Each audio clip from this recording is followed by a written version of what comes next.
Time क्या है? कभी सोचने की कोशिश की है? क्या हम कभी टाइम को अच्छे से समझ भी पाएंगे? क्योंकि टाइम तो कांस्टेंट भी नहीं है। हाँ, वो कहीं पे तेज है तो कहीं पे धीमा। अब ये तुम्हारी किस्मत है कि तुम टाइम में तेज चल रहे हो या फिर धीमे। और तुम्हारी किस्मत को तय करती है ग्रेविटी, जो अपने आप में बहुत ज़्यादा उलझाने वाला कॉन्सेप्ट है। एक ऐसा कॉन्सेप्ट जिसको देख के लगता है कि किसी दूसरी दुनिया की चीज़ है जो कि हमारी दुनिया में थोड़ा थोड़ा लीक कर रही है।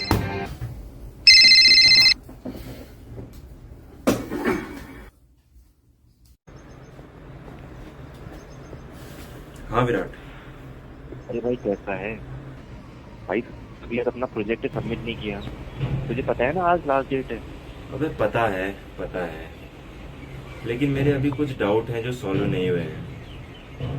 ऊपर से मेरा प्रोजेक्ट भी ऐसा है, ब्लैक होल, जिसके बारे में भौतिकी को भी नहीं पता। हाँ भाई ठीक है। मुझे तो लगता है तेरे डाउट्स आप आइंस्टीन भाई साहब ही सॉर्ट आउट कर सकते हैं। अच्छा भाई सुन, मैं ना तुझे बाद में कॉल करता हूँ, ठीक है? चल ठीक है भाई ठीक है। Take a chill pill okay. चल ठीक है भाई, ठीक है, बाय। चल bye. Hi sir. Yes. Sir आपका parcel. Thank you. Have a nice day sir. Okay bye.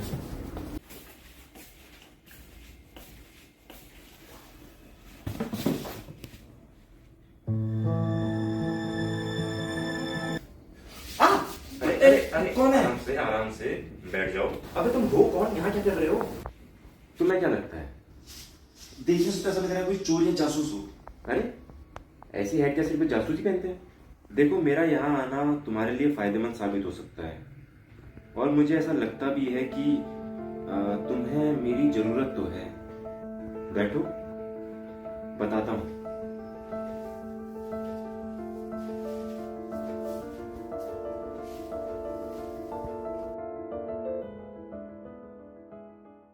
हाँ तो बताओ, कौन हो तुम? चलो शुरुआत से शुरू करते हैं। मेरा नाम है एल्बर्ट। एल्बर्ट? एल्बर्ट क्या? Albert Einstein?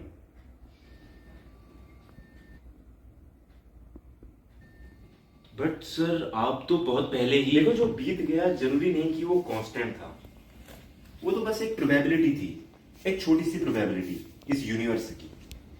सर, अगर आप सच में मिस्टर एल्बर्ट आइंस्टीन हैं तो क्या आप मेरी एक हेल्प कर सकते हैं? बेसिकली ना, मेरा एक प्रोजेक्ट चल रहा है, इसीलिए तो मैं यहाँ आया हूँ। लेकिन उससे पहले एक कॉफ़ी मिलेगी? श्योर सर, मैं अभी बना के लाता हूँ। सर, वैसे मैं काफ़ी अच्छी कॉफ़ी बना लेता हूँ। अरे हाँ हाँ, पता है मुझे। आपको कैसे पता? आपने थोड़ी ना पी है इससे पहले मेरे हाथ की कॉफ़ी।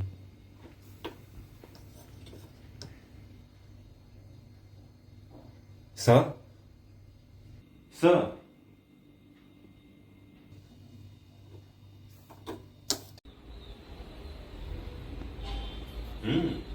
तुम वाकई काफी अच्छी कॉफी बना लेते हो। हाँ, तो तुम्हें ब्लैक होल ने परेशान किया हुआ है? Yes sir. बेसिकली आज लास्ट डेट है मेरे प्रोजेक्ट जमा करने की, पर मेरे बहुत सारे डाउट्स अभी भी बचे हुए हैं। देखो, डाउट्स चाहे फिजिक्स के हों या फिर जिंदगी के, उन्हें डिस्कस करना चाहिए, सॉल्व हो जाते हैं। बताओ सर, आज तक जो भी चीज इवेंट हॉराइजन में गई है वो कभी लौट के नहीं आई। ऐसा क्या है वहां जो किसी भी चीज को वापस नहीं आने दे रहा, इवन लाइट को भी नहीं? कुछ तो है। क्या? हाँ, वही जो किसी भी चीज को बाहर नहीं आने दे रहा। चलो मैं समझाता हूँ, लेकिन इसे समझने से पहले तुम्हें यह समझना होगा कि एक ब्लैक होल क्या होता है। अपनी आंखें बंद करो। अरे करो तो, मैं काटूंगा नहीं। ओके, अब ध्यान से सोचो और इमेजिन करो एक स्टार। ये स्टार बड़े आराम से अपनी जिंदगी जी रहा है। हो सकता है इसके आसपास बहुत बड़े बड़े खूबसूरत प्लैनेट्स भी चक्कर लगा रहे हों, और इसकी इस चमक का राज है इसके अंदर चलने वाली केमिकल रिएक्शंस, जहाँ पर इसके अंदर का फ्यूल जो कि हाइड्रोजन हो सकता है कंटिन्यूसली हीलियम में कन्वर्ट हो रहा है, जिसे हम न्यूक्लियर फ्यूजन कहते हैं, और इसी वजह से ये ज़िंदगी भर जगमगाता रहता है। लेकिन ये फ्यूल हमेशा नहीं रहेगा, कभी ना कभी ख़त्म हो जाएगा और उस दिन ये स्टार बुझ जाएगा।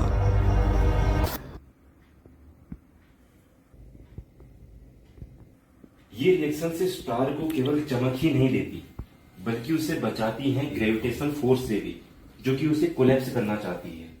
क्योंकि ये केमिकल रिएक्शन से क्रिएट करती हैं एक थर्मल प्रेशर जो कि ग्रेविटेशनल फोर्स को अपोज करता है और हमारा स्टार बैलेंस रहता है। और अब जब धीरे धीरे स्टार का सारा फ्यूल ही खत्म हो जाएगा, थर्मल प्रेशर ही नहीं रहेगा, और अगर थर्मल प्रेशर नहीं रहेगा तो ग्रेविटी स्टार को कंप्रेस कर देगी। बिल्कुल, लेकिन उससे पहले होगा एक बहुत बड़ा विस्फोट, बहुत बड़ा विस्फोट, जिसमें स्टार का मेजॉरिटी ऑफ मास अंतरिक्ष में कहीं खो जाएगा, जिसे आप सुपरनोवा भी कहते हैं, और बचेगा केवल एक कोर, एक छोटा सा कोर, जिसे ग्रेविटी कंप्रेस करते करते एक बहुत छोटे बिंदु तक लेके जाएगी, सिंगुलैरिटी।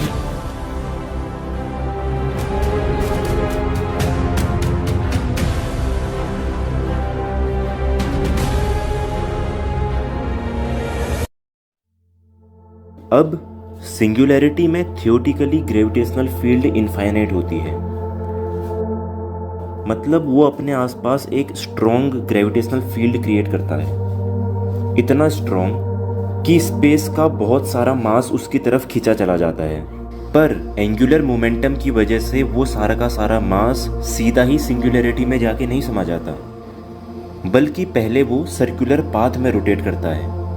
इस डिस्क में मास पार्टिकल से इतनी स्पीड से फ्रिक्शन कर रहे होते हैं कि टेम्परेचर मिलियंस ऑफ डिग्रीज में चला जाता है, जिससे ये डिस्क हमें ब्राइट दिखाई देती है।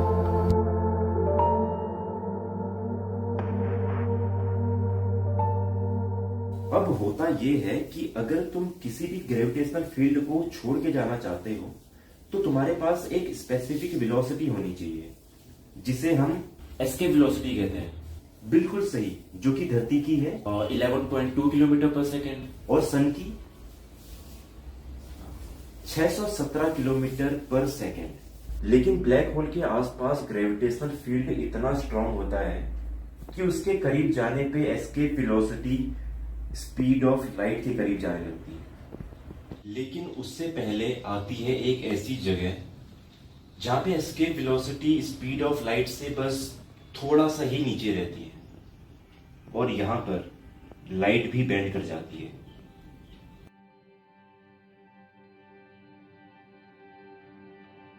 ये एरिया है फोटॉन रिंग का। यहां पर लाइट सर्कुलर पाथ पे रोटेट करने लगती है। अगर कोई ऑब्जेक्ट, यानी कि अगर तुम भी यहां पर खड़े होगे तो हो सकता है तुम अपने सर के पीछे का हिस्सा देख पाओ, बिकॉज लाइट यहाँ पे सर्कुलर पाथ पे रोटेट करते हुए तुम्हारे पास पहुंचेगी।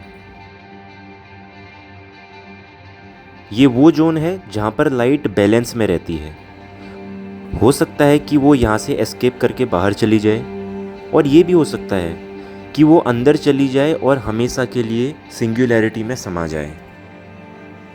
कह सकते हैं कि लाइट के लिए एस्केप करने का आखिरी रास्ता है ये।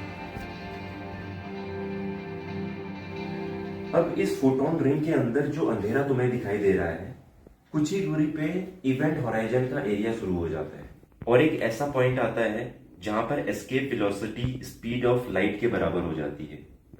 यही इवेंट होराइजन की बाउंड्री है। अब अगर यहां से बाहर निकलना है तो तुम्हें स्पीड ऑफ लाइट से ट्रेवल करना होगा, जिसे अचीव करना इम्पॉसिबल है। बिल्कुल, और अगर तुम इस बाउंड्री के अंदर चले गए तो तुम्हारी escape velocity speed of light से भी ज्यादा हो जाएगी। इसीलिए एक बार लाइट भी वहां चली गई तो लौट के वापस नहीं आ सकती, क्योंकि इतनी स्पीड तो लाइट के पास भी नहीं है। तो मुझे लगता है कि अब तुम्हें अपने पहले सवाल का जवाब मिल गया। सर आपने बोला था सिंगुलैरिटी में ग्रेविटी इनफाइनाइट होती है। एक्चुअली में सिंगुलैरिटी है क्या? पता नहीं, एक्चुअली किसी को नहीं पता।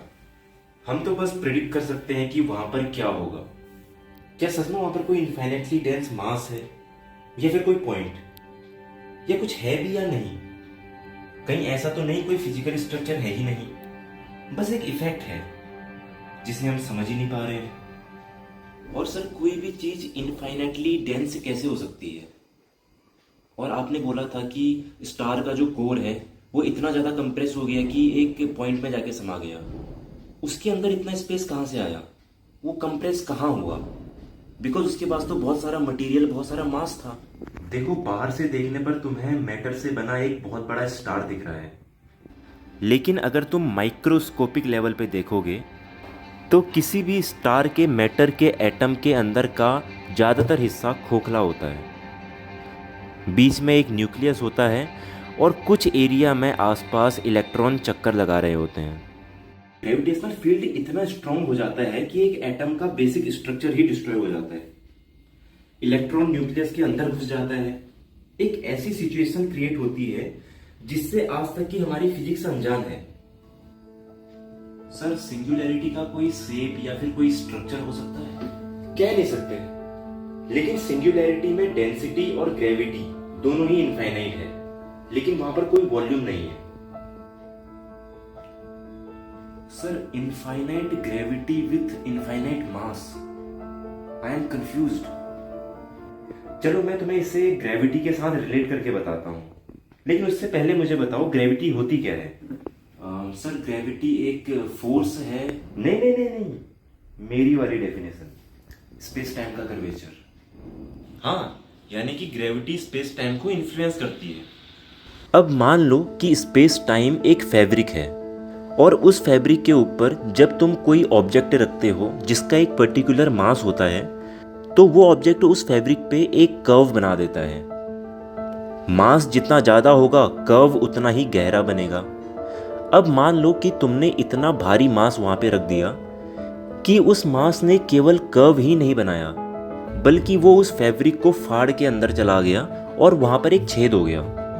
मतलब पूरा का पूरा स्पेस टाइम ही कोलैप्स हो गया, ना स्पेस बचा ना टाइम। अब अगर कोई स्ट्रक्चर बन रहा है तो उसका कुछ शेप होगा। अगर शेप बन रहा है तो वो किसी साइज का होगा, और किसी भी साइज को बनने के लिए एक स्पेस चाहिए। लेकिन अब स्पेस ही कोलैप्स कर गया, ना ही साइज बनेगा, ना उसका कोई शेप होगा, ना ही स्ट्रक्चर। तो हम कह सकते हैं कि सिंगुलैरिटी में कोई स्ट्रक्चर, कोई वॉल्यूम है ही नहीं। मुझे लगता है अब तुम अपना प्रोजेक्ट सबमिट कर सकते हो। मे बी तुम्हारे सारे के सारे डाउट सॉल्व हो गए होंगे। अब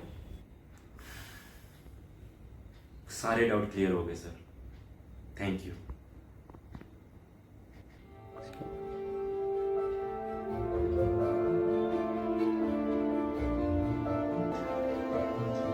सर एक डाउट अभी भी है।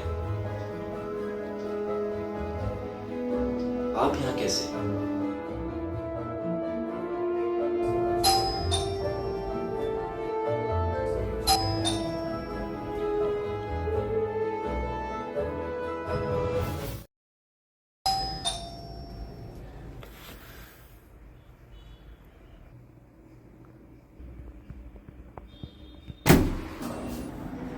हाय सर। यस। सर आपका पार्सल।